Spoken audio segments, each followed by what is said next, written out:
Perkenalkan, nama saya Adrian Dimardinata, nomor absen 1 dari kelas 10 IPS 2. Pada video kali ini saya akan membahas materi tentang trigonometri yang part 5. Di trigonometri part 5 ini kita akan membahas identitas trigonometri, perbandingan trigonometri pada segitiga, siku-siku, dan penggunaan rumus atas atau bawah. Yang pertama itu ada identitas kebalikan, dan yang kedua penggunaan rumus atas atau bawah. Perbandingan trigonometri pada segitiga, siku-siku. Seperti yang telah dibahas sebelumnya ya, ini merupakan pengertian yang telah dibahas sebelumnya.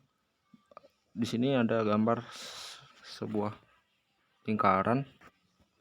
Di sini ada gambar sebuah lingkaran, yaitu dengan segitiga, siku-siku di dalamnya, yang dimana P, jika titik P ditarik ke titik Q akan menghasilkan sisi Y, yaitu sisi depan. Kemudian P ditarik ke O akan menghasilkan sisi miring, yaitu R. Jadi lingkaran. Kemudian dari O ke Q akan menghasilkan titik X. Oke. Jadi di sini sama seperti materi sebelumnya. Berarti di sini sin A, untuk rumusnya yaitu sin A sama dengan depan per miring, yaitu Y per R. Depan per miring, sisi miring adalah sisi yang mereng. Kalau untuk sisi samping adalah sisi yang memiliki sudut alfa. Kemudian untuk sisi Y ya dia jauh dari sudut alfa. Intinya sisi miring merupakan sisi yang dekat dengan sudut alfa. Kemudian cos A sama dengan samping per miring, atau X per R, tan A sama dengan depan per samping, cosec A sama dengan miring per depan, atau R per Y, sekan sama dengan miring per samping, atau R per X, kotan alfa sama dengan samping per depan, atau X per Y, samping per depan. Si samping yang dekat dengan sudut alfa. Hubungan antara sin alfa dengan cosec alfa adalah sin alfa sama dengan Y per R.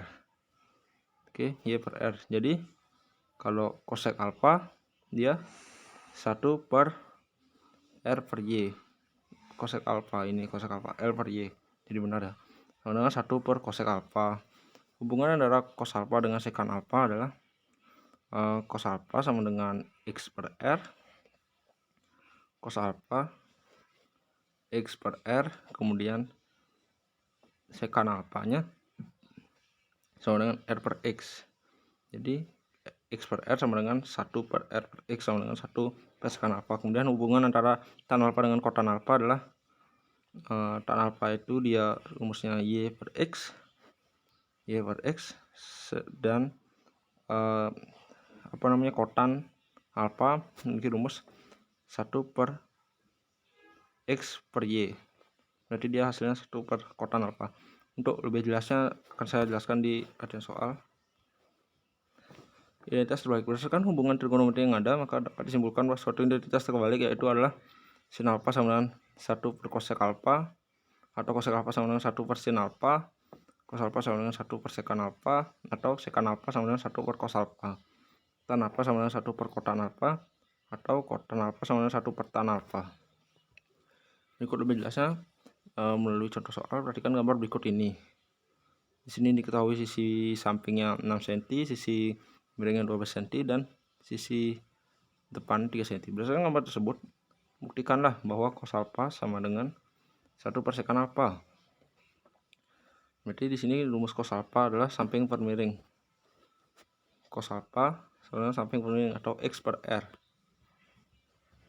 Jadi samping per miring, sisi samping 12 cm per sisi samping 6 cm per sisi miring 12 cm. Berarti 6 dibagi 12 atau 6 per 12 sama dengan hasilnya 1 per 2. Kemudian untuk kebalikan dari cos kan sekan. Kebalikan dari cos adalah sekan. Jadi rumusnya adalah miring per samping. Sisi miring ini itu 12 dan sisi samping 6. Berarti sama dengan 12 dibagi 6. 12 per 6. Hasilnya itu adalah 2, sehingga cos alfa sama dengan 1 per sekan alfa. Oke. 1 per 2 sama dengan 1 per 2 cos alfa ini 1 per 2 sama dengan 1 per sekan alfa. Jadi sekan alfanya itu sama dengan 2. Jadi 1 per 2 sama dengan, tinggal masukkan angkanya, sekan alfanya diganti sama 2, 1 per 2 sama dengan 1 per 2. Jadi terbukti bahwa identitas terbalik ini. Oke, next. Penggunaan rumus atas dan bawah pada menghitung tentukan nilai cos seperti itu ya. Tentukan nilai cos, sin, cos, tan ya. Bagian atas itu adalah rumus tetap, bagian bawah itu rumus berubah. Ketika mengerjakan soal trigonometri disarankan untuk menggunakan rumus atas karena 180 derajat. Karena ketika menggunakan rumus bawah, sistem identitas terbalik akan digunakan. Jadi itu dapat membuat Anda kebingungan. Di sini kuadran 1 alfa, rumusnya adalah 90 min alfa, semua bernilai positif. Kuadran 2 yaitu rumusnya 180 min alfa dan 90 plus alfa. Di sini yang positif adalah sin dan cosec. Kemudian kuadran 3 rumusnya 180 plus alfa dan 270 plus alfa. Rumus tan dan kotan bernilai positif. Kemudian kuadran 4 360 min alfa dan 270 plus alfa. Cos dan sekan bernilai positif. Oke. Ini merupakan yang identitas terbaliknya sama sin, cosec, cosekan, tan, kotan. Sin, cos, tan, kotan, sec, cosec. Ini dapat kalian hafalkan. Kemudian ini merupakan tabel yang bisa kalian hafalkan. Sudah dijelaskan pada materi sebelumnya. Terus saja ke contoh soal. Hitunglah nilai dari sin 315 derajat. Berarti sin 315 derajat itu terletak di kuadran 4. Berarti rumus dari kuadran 4 itu kan 360 min alfa. Ya, 360 min alfa. Berarti dia 360 min alfa sama dengan 45 derajat.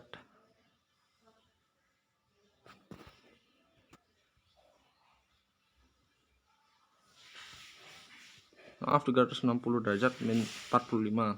Di sini menggunakan 360 dikurangi 315 derajat ya. Jadi dia hasilnya sama dengan 45. Karena sin di kuadran 4 itu, karena yang di kuadran 4 itu hanya cos dan sekan yang bernilai positif, berarti sin hasilnya adalah negatif, jadi min sin 45 derajat.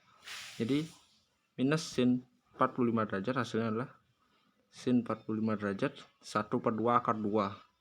Jadi hasilnya adalah 1/2 min 1/2 akar 2. Kemudian berikutnya kita menggunakan rumus bawah. Dalam menggunakan rumus bawah itu akan terasa lebih sulit karena harus menggunakan rumus bawah, sistem identitas terbalik akan digunakan. Disarankan untuk menggunakan rumus atas saja. Rumus bawah, sin 315 derajat sama dengan sin 270 plus 45. Karena di sini rumus bawah 270 plus alfa. Oke, 270 plus 45. Berarti di sini 315 derajat dikurangi 270 sama dengan min cos 45. Oke. Di sini cos bernilai positif. Kenapa bisa negatif? Karena awalnya di sini sin. Jadi cos ini tetap mengikuti sin. Disitulah kesulitan dalam menggunakan rumus bawah ini. Jadi min cos 45 adalah min 1/2 akar 2. Oke. Cos 45 min 1/2 akar 2. Berikutnya ada dua latihan soal yang dapat kalian kerjakan. Yang nomor 1 sama seperti pengerjaannya seperti ini. Tinggal masukkan rumus yang benar. Kemudian untuk yang kedua, materinya ada di sini. Sekian video dari saya. Terima kasih.